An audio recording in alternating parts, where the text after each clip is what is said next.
Hi, today I'm making my chili mac. I'm going to start with about a quarter and a half of water and a quarter cup of rosemary oil. I then add a teaspoon of salt to the water and make sure it's well seasoned.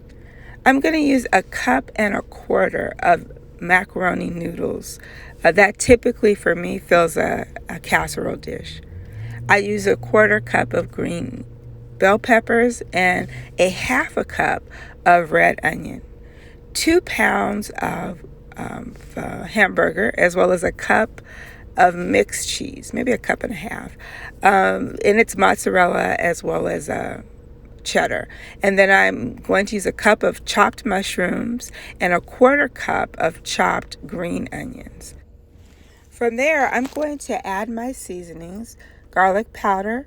I use Lari seasoned salt, as well as my Old Faithful Italian seasoning, and pepper, all to taste. So you want to put it in based on your taste. And then next, what I'm going to do is start setting aside my ingredients for my sauce, which is chopped oregano and chopped garlic, which is about 3 cloves. Then I'll mix the hamburger with the cut vegetables. I add my basil oil because that actually flavors the dish very well. So this basil oil is amazing that I make. I love it. Then I'm going to mix the ingredients. Okay, so I'm going to mix the hamburger and the vegetables, the basil oil, and just really cook that down. Once it's cooked, I'm going to drain it, drain all of the fat off of it. Prepare the noodles by also draining them. Set those aside and then begin with making sure that my garlic and my fresh herbs are mixed into the jar tomato sauce. It doesn't matter what tomato sauce you use. I happen to like that brand. You're going to add your mushrooms to that sauce. And then you're going to sort of pour back the hamburger, mix it all together, let it cook down.